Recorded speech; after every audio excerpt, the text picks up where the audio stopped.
At ngayong gabi makakasama natin, syempre ang nag-iisang si Doc Meng. Hello, good evening sa ating mga ka-vibe. So, isa na namang magandang Wednesday evening sa ating lahat kung saan sabi ko nga ang ating sex talks will always be safe talks. Tama yan. Uy, bagong gupit ka ngayon Medyo sabi ko kasi last time, ang ganda naman ni DJ Main. Ay, grabe naman. Dapat pantayan ko yung level of kagandahan niya. Dapat mag-ayos-ayos rin ako. Alam mo, ang pogi mo ngayon, bagay sa'yo yung mga ganyang atake, Doc. Sige. Everyday na akong papagupit hanggang kalbo na ako. True, parang ang sarap-sarap mo dyan. Ay, ang sarap mong same. mahalin. Ang sarap po rin kausapin. Di ba? Ano ito nga tonight? Ang ganda, napakinggan mo ba yung confession namin? Yes, oo, si Peter at saka si Lara. Oo. Parang tatlo na ang naging anak nilang babae. So, lagi silang nagtatry. Kasi gusto ni Peter na magkaroon ng lalaking anak. Oo, magkaroon rin siya ng junior niya. True, Tama. iba naman talaga kapag ikaw ay may lalaki, parang yun yung susunod sa yapak mo diba? So, ang tanong niya is, totoo daw ba na yung mga napanood o napag-aralan niya through online na mga position, possible bang totoo yun para makabuo ng specific na gender na gusto mo maging anak? So yun yung mga sinasabi, no? Talagang naririnig pa rin natin yung mga yan na dapat may ganitong sex position para lalaki or True. sex position para babae. Ngunit, short answer at scientific, wala pong katotohanan to mga to. So, ayaw kong i-burst rin yung bubble ni Peter, no? Na baka madismaya siya, baka hindi na siya magkaanak na lalaki. Pero, wala kasi talaga tayong scientific evidence na nagsasabi na may certain positions that will produce a female or a male na baby. So, sabi nga natin, reality check lang tayo, ang sex ng baby ay actually, nasa fertilization, hindi talaga ito malalaman. So, para tong sinasabi natin parang raffle, no? Na hindi mo alam kung ano mabubunot mo. Depende yun sa mga genetics ng lalaki at saka ng babae. So, it starts with fertilization. Dun pa lang, actually malalaman natin kung lalaki ba or babae. So wala talaga, hindi yun totoo. Oo. Pati yung sinabi kanina ni Papa Tonyo na pag bumaba daw ang lalaki, from patong, bumaba ka sa kanan, magiging lalaki yung anak ninyo. Pag bumaba ka sa kaliwa, magiging babae. Oo, kahit mag-somersault pa sila, no? Kahit iba-iba yung posisyon, kahit mayroon pa silang ritual na gagawin, Wala talaga. walang kasiguraduhan. May supplements po ba kaya na pwedeng inumin para maging fertile? Actually, wala tayong mga supplements, no, na parang para magkaroon ng instant buntis, no? So, hindi to 3-in-1, no? Okay. Na meron na, biglang magkakaroon ka na ng baby, no? So, actually, meron tayong mga supplements para i-prepare ka para sa pagbubuntis. Para Yun, healthy para yung pagbubuntis healthy. mo, hindi Oo. para mag-fertile ka o ano man. Yes, oo. So, madami tayong mga different mga vitamins no, at saka mga minerals na ginagamit natin para i-prepare yung katawan ng isang babae para magbuntis, no? So, ano ba yung mga importante na inumin bago magbuntis? Meron akong tatlong sasabihin na napaka-importante. Una, yung folic acid. No? Kahit Ito yung sa dugo, tama ba? Yes, Doc? yes. Oo. Pero ang effect nito, mas para hindi magkaroon ng brain at saka ng mga spinal cord na damage or effect yung ating baby. Paano kung si mommy hindi nagtitake niyan? Ano yung yun. pwedeng maging risk? May risk talaga na kung mababa yung folic acid mo, hindi maganda yung development ng brain at baby. saka ng spinal cord ng baby. So, importante yan sa mga, lalo na sa mga first mommy na Yes. ngayon nagdadalang tao. Na dapat kung ano yung mga binibigay o yung binibigay sa inyo ng subscription ng inyong mga doktor, ng inyong OB, dapat talaga binibili yun. Tama. So sabi nga natin, kunwari, gusto mo magbuntis, dapat at least 3 months umiinom ka na ng folic acid. Yes. Meron rin tayong sinasabi na yung iron natin, no? Itong iron naman na to, para sa dugo rin ito. Para hindi ka maging anemic, no? Okay. Kasi usually, Dalawa na kayo, dalawa na yung nasa katawan mo ikaw at saka yung yung baby mo. So, kailangan mas mataas yung iron para hindi tayo magka-anemia. So, yung pangatlo naman natin is yung iodine. Naririnig pa natin ito, no? Yung iodine kasi pampatalino to. At hindi lang sa'yo, kundi pati kay baby. Oo. Para hindi loading yung baby mo paglabas, pag nasa Totoo. school na, loading na pa yan siya forever. Buffering siya, kawawa Buffering, naman yung oo, bata, no? yes. Pero kung wala, Doc, wala pa akong pambili ng gamot sa sahod pa. baka naman may pwede akong kainin like gulay na pwedeng alternative dun sa sinasabi mo. May ganun ba? Yes, no? Madami naman tayo yung mga healthy diet kung saan nakukuha natin itong mga vitamina na to. So, pwede tayo magkaroon ng mga meat sources natin, yung green leafy vegetables natin, na rich talaga sa mga iba't ibang mga nutrients na to. At syempre, dun sa kinakain rin natin, no? Siguraduhin natin yung mga asin natin sa bahay, iodized yan, para kahit wala ka pang pambili talaga ng gamot, at least sa diet mo pa lang, pasok na sa banga. Kumbaga, kompleto na yung nutrients na kailangan ng anak mo. Perfect, yes. May mga partner dahil sobrang na sila, sobrang desidido na talaga silang makabuo. So, araw-araw na nilang ginagawa ang pagtatalik para lang makabuo.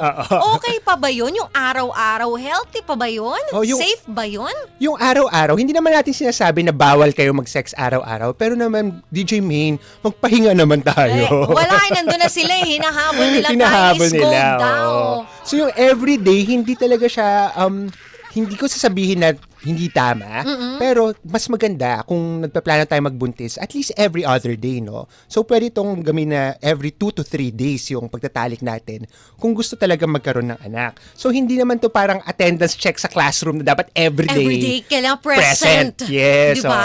Dapat nandun na yung pahinga rin para din ready din yung katawan mo. Diba? At saka nasa kwan rin yan, nasa timing rin yan eh. So, meron tayong sinasawag na fertile period, no? Fertile window. So, ito yung 8 to 19 days after magregla. Ito yung mga very, very opportunistic time para dapat mag-sex. ito yung i-grab yung opportunity. Oo, para mabuntis yung ating asawa. So, dapat ang inaabangan mo dyan is yung babae. Mahalaga yung babae kaysa dun sa lalaki. Oo. Pero meron rin mga instances na parang akala nila, yung babae, hindi talaga siya makaanak, siguro siya yung baog. Meron mga times kasi na si Mr. rin pala ang may problema. So, may sinasabi na low motility count, yung kanyang sperm, hindi gumagalaw masyado, hindi makaswim, no? Kasi sabi nga natin sa pagko-conceive, pagbubuntis, parang race to, karera to ng mga sperm na makapunta doon sa egg cell, no? Ngayon, meron yung mga ibang instances na hindi gumagalaw. Hindi gumagalaw, yung parang batugan, yung parang, magre-rest na lang muna ako dito, kaya hindi sila umaabot. Mga tamad kasi kulang sa nutrients. At sa lifestyle rin, no? Yung mga, lalo na yung mga lalaking nag-yosi. Palayosi, madaming mga bisyo. Puyat. At saka yung palaging yung nakaupo at masyadong mainit yung area nila doon sa ibaba. Na wala masyadong ventilation. May effect rin yun. Yes. Dok, paano yan? Sa edad kong ito, hindi pa ako, gusto ko magka-baby, pero hindi pa ako ready kasi nga, gusto ko munang unahin yung goals ko, gusto ko munang ma-achieve yung mga gusto kong i-achieve. Pwede po ba sa edad kong 35 years old, tsaka pa lang ako magbubuntis? Yun, no? So nakikita natin, no, pag tinanong natin yung parents natin, anong age ka nagbuntis? Anak, 23, 24. 27. Yes, mga ganyan. Tapos ngayon, sabi ko, 35 na ako. Wala pa akong buntis. Wala ka pang anak? Oo. Pero mga ka-vibes natin, huwag kayong mag-alala kasi hindi pa naman kayo expired, no? Wala naman expiration. As long as nagre-regla, meron pa rin chance na mabuntis. Oo. Pero sabi nga natin, of course, kung medyo late na in risky life, po ba yun? tumataas na yung risk, no? Hindi naman super risky, pero meron tong katapat na risk, no? Na hindi mo makikita dun sa mas bata pa. So, in general, no, yung pinakamaganda natin would be 20 to 30 years old, no? 20? 20 to 30, no? So, dito... Between doon sa 20 to 30. 30 years old, oo. Mas mataas yung chance talaga mabuntis at lower yung risk ng mga complications compared, of course, dun sa mga 35. Pero, wag mag-alala, no? Yung mga ka-vibes natin dito na career-oriented. Ngayon, na parang nasa eksaktong 35 na, ito na yung year na ready na sila magbuntis, narinig nila yan, Doc. Huwag kayo mag-alala, mga ka-vibes, dahil meron tayong pwede namang gawin, no? Basta, early yung prenatal care nyo, nagpapacheck up kayo sa ating mga health centers, sa mga pampubliko, mga ospital at sa mga doktor, mabibigyan kayo ng guidance, no? Kung paano magkaroon ng magandang pagbubuntis. Dapat rin maganda yung lifestyle ninyo, no? So, dapat yung pagkain mo, rest mo, mental health, dapat very optimal para hindi magkaroon ng komplikasyon.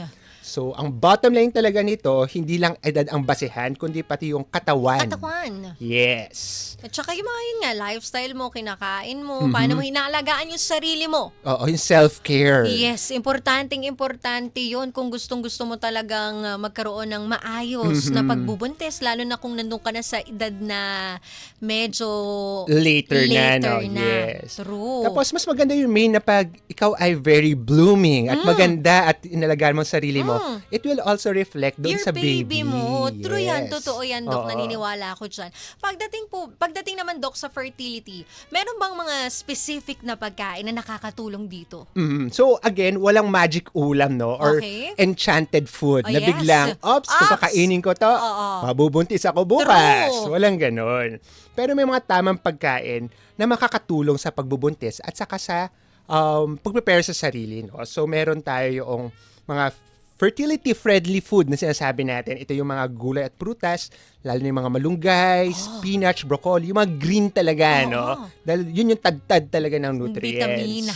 Yeah, vitamina. Meron pa tayong isda at saka healthy fats. So, mas maganda yung mga mas malalaking mga isda pa kasi nandun yung mga oils, yung mga fish true. oils. Yes. Totoo yan. Oo, so yung mga mahihilig sa mga salmon dito, ay yaman, Ay, salmon. Yun nga Salmon lang, ang gusto. magastos.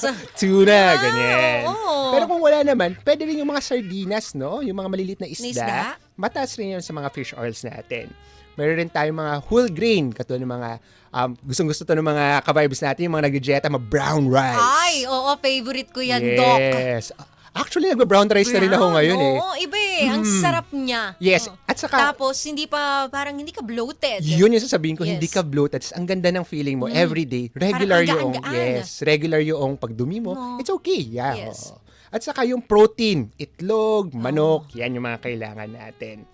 At kailangan rin natin iwasan yung mga unhealthy, no? So, ito Ano yung mga unhealthy ba? sobrang Tulad ng- matatamis. I'm so sorry. Gusto ko rin na matamis, pero Oo. lalo na yung mga, kunwari yung sender natin na nakatatlo na ata siyang No, babae, no? yes. Oo, so ibig sabihin medyo advanced na rin yung age niya.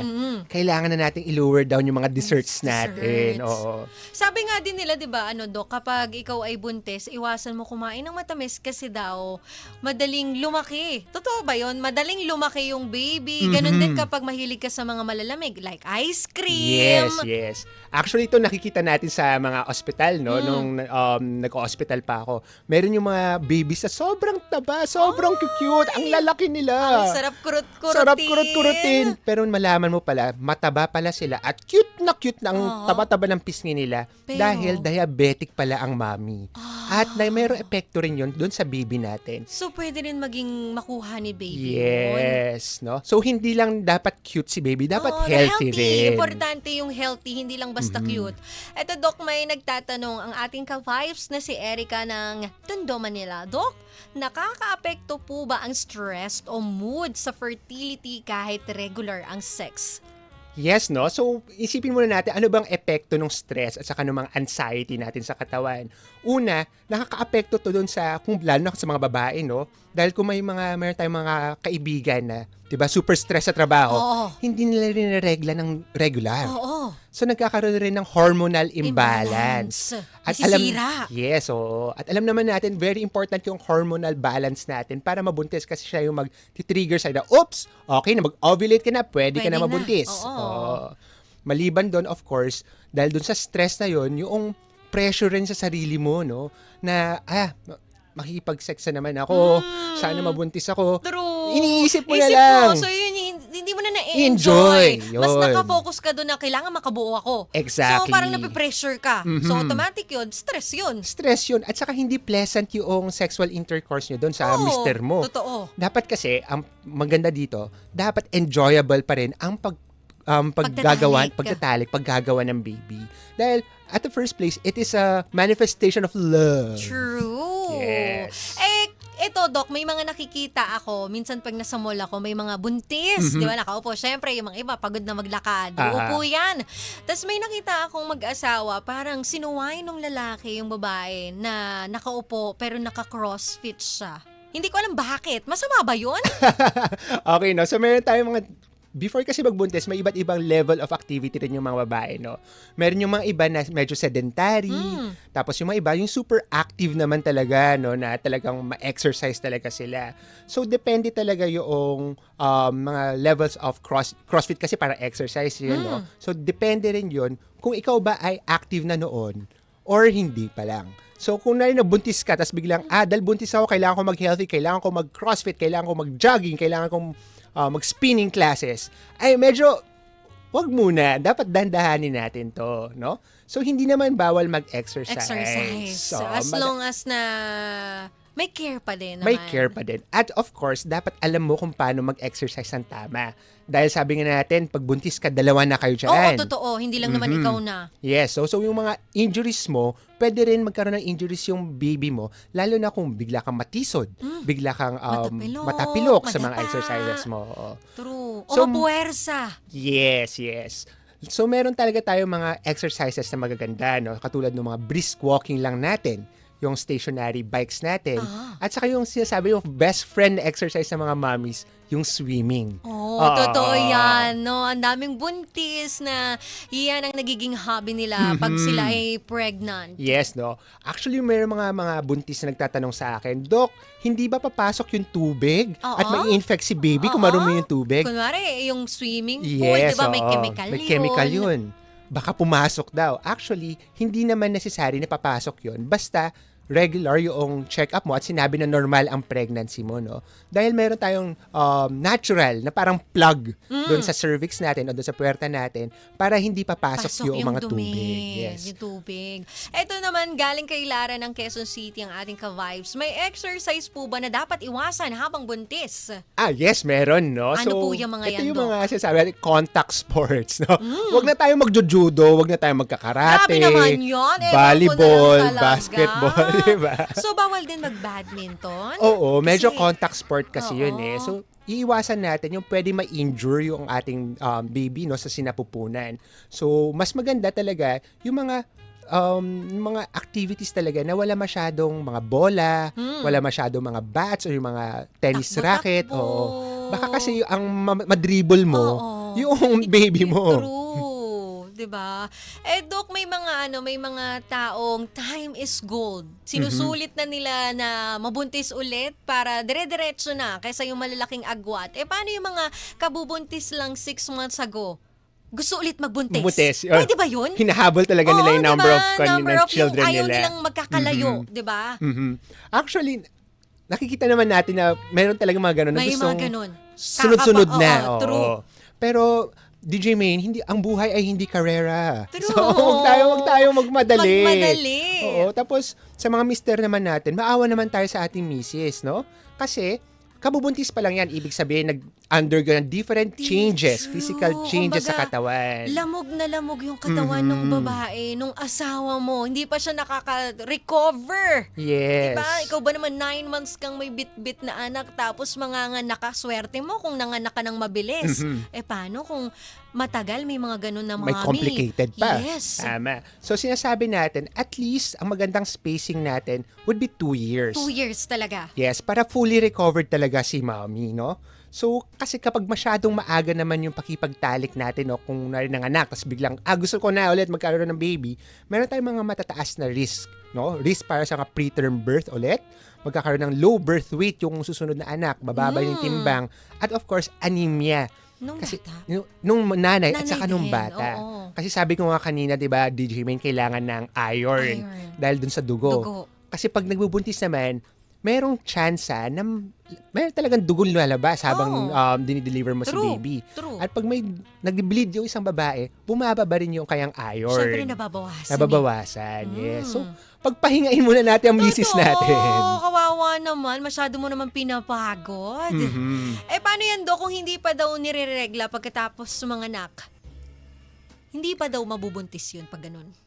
Yan yung isa rin sa mga misconception natin, no? Kasi lalo na sa mga ka-vibes natin na hindi regular ang menstruation. Oo. Kasi nauuna pa rin yung ovulation, yung paglabas ng ating egg cells, yung ready na egg cells bago yung menstruation. So, hindi talaga siya ibig sabihin na walang mens, hindi fertile si misis. Ang rule of thumb talaga dito is, kung gusto nyo mabuntis, huwag gumamit ng protection. True. Pero kung ayaw mo mabuntis, Gumamit ka ng protection. Oo. Okay, mga contraceptive devices Marami natin. naman. Available to sa ating mga pampublikong mga ospital, sa health facilities, barangay health stations, meron yan. At libre pa kung ayaw Libre. nyong o hirap kayo sa panggastos, di ba? At least wala ka nang iisipin. Ito galing kay ka-vibes ng Carlo ng Mandaluyong. Doc, may medical procedure po ba na pwedeng gawin kung hindi ko talaga mabuntis ang aking partner? Oo, no? So, actually, nakikita na natin yan yung bagong technologies natin, no? Kung ano ba yung mga pwedeng gawin natin para matulungan magbuntis ang isang babae. Meron na tayong very famous, no? At naririnig siguro ng mga ka-vibes natin yung sinasabi na IVF. Oo. Yung in vitro fertilization. So, ito ba yung kinukuha yung sperm ng lalaki? Tapos, Kumukuha rin nire-ref? Actually, yes, Ano ba no? yun, Doc? So, kumukuha sila ng healthy sperm sa lalaki. Laki? At kumukuha rin sila ng healthy At least, na egg cell, ng sa babae. Oo. Tapos, paano nangyari procedure na yan? Yes, Curious so ako. under laboratory to So parang it is microscopic. Ini-inseminate nila o linalagay na nila. Tinutulungan nila yung sperm na pumasok doon sa egg cell. Kasi nga, sabi mo nga kanina, may mga sperm na tamad kumilo. Yes, so, mabagal. mabagal. Hindi kaagad nakakaano dun sa egg cell. Ito para silang may wingman, no? So, Okay. bro, I got your back. Ako na bahala sa'yo. Ako na Papasok ko na tutulong. lang. Oo. Yes, oo. Parang ganun. So, yun ang gagawin nila. Ipag-merge nila para magkaroon ng fertilization. And after that, yung embryo ay iti-transfer naman nila sa loob na ng womb o sa uterus ng babae. Yes. Pero malaki yung chance. Mas malaki yung Mas chance, malaki. of course. Oo. Lalo na kung tama yung procedure at tama rin yung na-harvest nila na sperm at egg cell. Paano pag hindi? Paano kunwari yung unang attempt, hindi nabuo? Uulit-ulit yon? Yes, no? So merong hindi to parang merong mga different na mga phases to, no? So kailangan hindi lang minsan isang IVF lang to usually, no? So nagkakaroon to ng mga parang repeat sessions. So Hanggang ma-perfect na, hanggang yung talagang mag-meet na sila. yes, oo. So basically ito mga ka-vibes natin na to, sila talaga yung nahihirapan magbuntis, no? Sila yung kailangan talaga mag-consult sa ating mga doctors, sa ating mga fertility experts, no? Para malaman kung paano ba, ano yung pinakamagandang method. Kasi minsan, hindi naman kailangan IVF agad. Oo, baka yun pala, kulang lang pala sa mga certain na mga bagay, no? So, ipapalab test mo na ito para malaman kung ano yung nagkukulang ba. Si Mr. ba or si Mrs. So, baka nga din dahil sa lifestyle lang, puyat ka, kaya hindi nagmi-meet. Yes, na hindi mo naman kailangan ng IVF, pwede mo naman gawin ng natural way. Yes. Diba? Kaya importante din na nagpapacheck talaga. Doc, anong masasabi mo doon kanina, doon sa confession? Ewan ko kung narinig mo yun. Ang sabi, pag dominant daw sa sex, yun daw yung magiging kamukha ng anak. Is it true? Ay, DJ Main, parang based on my experience. Ay, based on experience. Hindi, ibig sabihin ko sa mga may pa-confession sa parents din pala si ko. Doc. No? Oo, baka may gusto kang i-confess sa akin ngayon. Hindi, actually, ito sa parents ko, wala akong kamukha. Okay. So, ibig sabihin ba, walang dominante nung time nila? Siguro. So, ibig sabihin ito, hindi po totoo na kung sino yung mas dominante, siya yung mas magiging kamukha ng baby. Oh. Sabi nga natin kanina, it's about the genes, genetic composition noong sperm at saka noong egg cell. Ito rin yung sasabihin natin sa ating mga ka-vibes, no, na pag hindi nyo kamukha yung anak ninyo, huwag kayong mag-isip agad na parang, ay, nagtaksil si Mrs. Oo, totoo. Hindi naman ganun yun. Hindi ganun Unless agad. kung gusto mo talagang DNA test. DNA test. Diba? Ano mo malalaman? Kasi meron tayo sinasabi ng mga recessive at saka dominant genes. So, yung pala yung itsura pala ng baby mo, kaya hindi mo kamukha. Kasi kamukha ng lolo mo. Pwede. Kamukha Mga ng lola niya. sinauna ninyo. Yes, mga lolo't lola ninyo. Diba? So, hindi automatic na kung hindi mo kamukha, nagtaksil si ka Mrs. agad-agad. Yes. True. At totoo din ba yun yung kapag di ba? Naku, kaya kamukha yan ng tatay niya kasi mahal na mahal ko yan. Di ba? Sabi nila pag ganun daw, nagbubuntis daw yung babae, tapos pagkamukha nung asawa niya yung baby nila, whether it's lalaki or babae, ibig sabihin mahal na mahal daw ng babae yung lalaki during nung buntis siya. Totoo din ba yun, Doc? Actually, ang dami ko nga narinig na diba? ganyan na parang mas mahal mo ata yung misis mo kaysa mas mahal mo yung mister mo, kaya kamukhan mo yung baby. Hindi siya totoo, no? So, walang scientific evidence pa rin yun. Pero psychologically kasi, syempre kung mahal na mahal mo yung baby mo, sasabi mong kamukha ko yan. Diba? True. Oo. So siguro doon nagsimula yung mga notion na pag mas mahal mo, mas kamukha mo. Kamukha mo.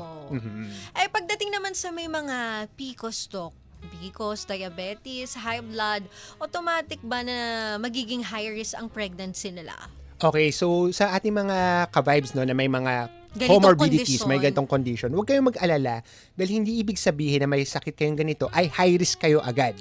Pero gusto ko rin linawin na hindi rin kayo risk-free. Okay. Meron pa rin mga tsansa na magkaroon ng komplikasyon. So anong kailangan gawin dito? Chill ka muna. Ma'am, sir, no? Huwag muna mag-panic, no? Kasi nandito naman yung mga ating mga OB-GYN. Na mag-guide. Mga midwife natin na mag-guide kung ano ba yung dapat mong gawin para maging healthy at regular yung pagbubuntis. So, huwag mag-alala. Basta sabi nga natin, kunwari, ikaw ay may diabetes or ikaw may High hypertension. blood.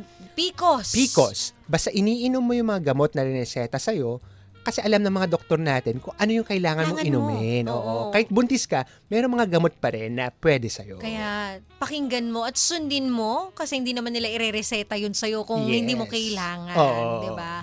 Ito naman galing sa ka-vibes nating si Kaina ng Taytay Rizal. Doc, safe po ba ang gamot sa high blood habang buntis? Actually, Kasi it nga is- maintenance Mhm, di ba? maintenance to. Forever na yan, lifetime na yan.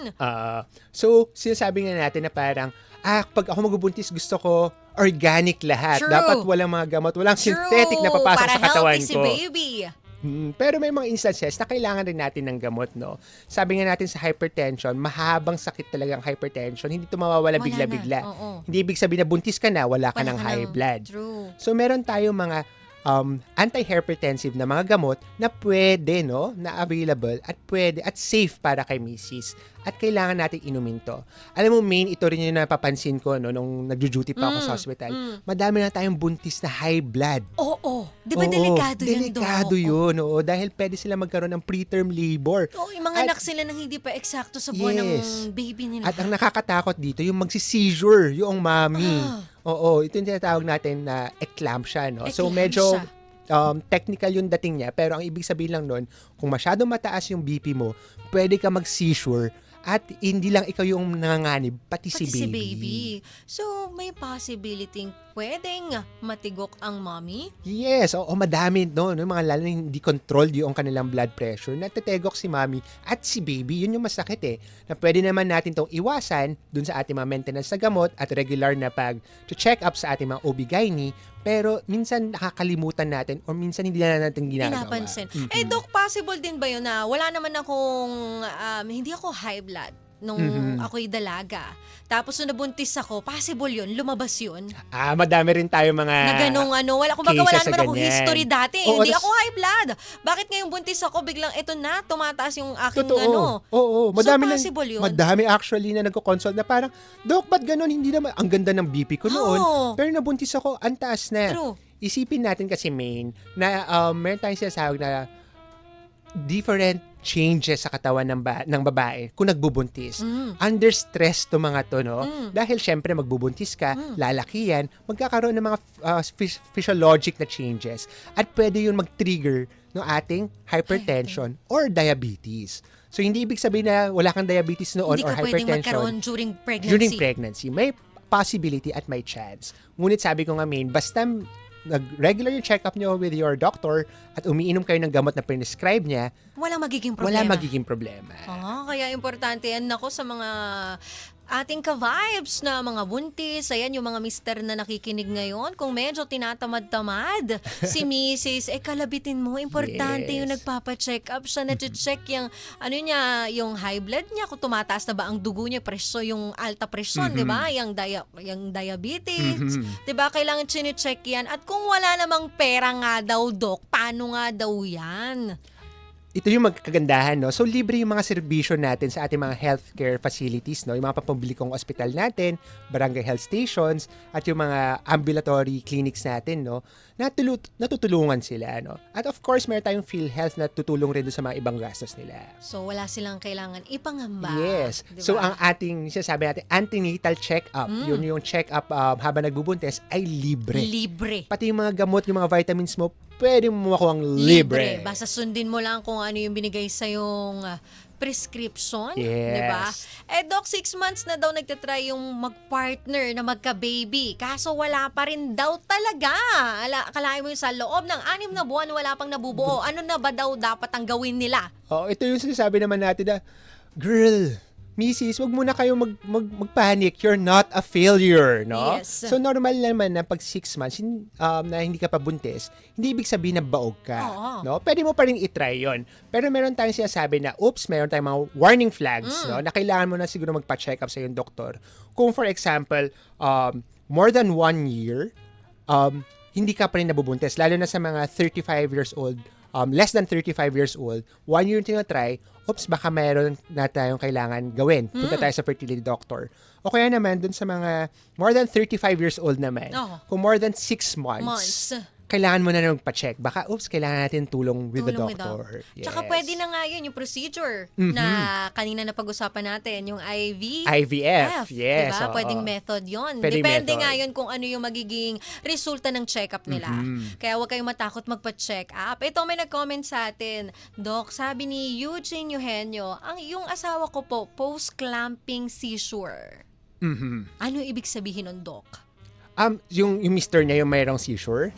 Yung asawa ko po, lalaki to, ibig Lalaki. sabihin yung babae. Oo, tinutukoy niya. So, parang siyang post-eclamptic seizure, Oo. sabi niya. No? So, ito yung sasabi natin kanina, pinag-uusapan natin, no, na nagkakaroon ng mataas na BP at BP. nagkakaroon ng eclampsia. Yung sasabi natin kanina. Oh. So, actually, bababa naman yung BP ng ating misis basta na umiinom pa rin ng gamot, no? Even after niya mag-deliver ng baby.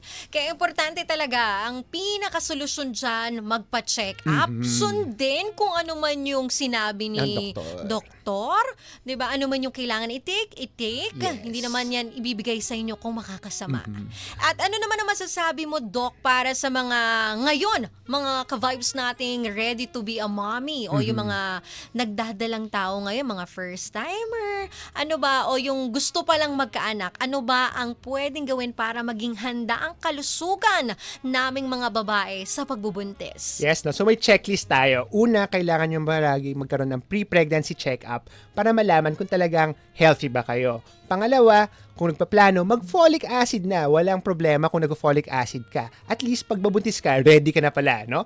Susunod, ayusin yung pagkain at tulog dahil kailangan restful, no? Healthy yung kinakain mo.